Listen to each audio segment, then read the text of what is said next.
ನಕ್ಷೆ ಬಿಡಿಸಿದ್ದೀನಿ. ಏನ್ ಬಿಡಿಸಿದ್ದೀನಿ? ಚಿತ್ರ ಬಿಡಿಸಿದ್ದೀನಿ. ಹೌದಾ? ಆ ಚಿತ್ರ ಏನಿದೆ ಅಂದ್ರೆ ಇದು ನಮ್ಮ ಹಳ್ಳಿ. ಇದು ಹಳ್ಳಿ. ಹೌದಾ? ನಮ್ಮ ಹಳ್ಳಿಯಲ್ಲಿ ಏನೇನ್ ಬರ್ತದೆ ಅಂತ ನೋಡೋಣ ಇವಾಗ. ಮನೆ, ಶಾಲೆ, ಗಿಡ, ದೇವಸ್ಥಾನ, ಹಸು, ಅಮ್ಮ ಇದ್ದಾರೆ. ಹೌದಾ? ಇಲ್ಲಿ ರಸ್ತೆ ಇದೆ. ಹೌದಾ? ನಮ್ಮ ಹಳ್ಳಿಯಲ್ಲಿ ನಮ್ಮ ಮನೆ ಇರುತ್ತ. ಮನೆಯಲ್ಲಿ ಯಾರು ಇರ್ತಾರೆ? ಅಮ್ಮ. ಹೌದಾ? ಆಮೇಲೆ ನಮ್ಮ ಹಳ್ಳಿಯಲ್ಲಿ ಏನೇನಿದೆ? ಇದೆ. ಶಾಲೆ ಇದೆ. ಶಾಲೆಯಲ್ಲಿ ಯಾರ್ಯಾರು ಹೋಗ್ತಾರೆ? ಎಲ್ಲರೂ ಇದರಲ್ಲಿ ಇರ್ತಾರೆ.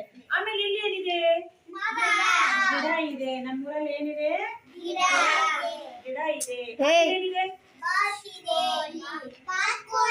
ಬಾತುಕೋಳಿ ಇದೆ. ಏನಿದೆ? ಬಾತುಕೋಳಿ ಇದೆ. ಇನ್ನೇನಿದೆ? ದೇವಸ್ಥಾನ ಇದೆ. ದೇವಸ್ಥಾನಕ್ಕೆ ಹೋಗಿ ನಾವ್ ಏನ್ ಮಾಡ್ತೀವಿ? ಪೂಜೆ ಮಾಡ್ತೀವಿ. ಆಮೇಲೆ ಇನ್ನೇನಿದೆ ನೋಡು? ಆಕಳ ಇದೆ. ಆಕಳ ನಮಗೆ ಏನ್ ಕೊಡ್ತಾ?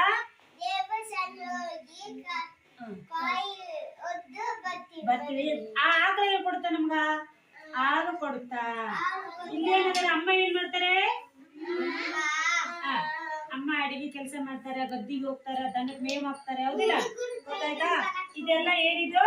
ನಮ್ಮ ಗೊತ್ತಾಯ್ತಾ ಇವಾಗ?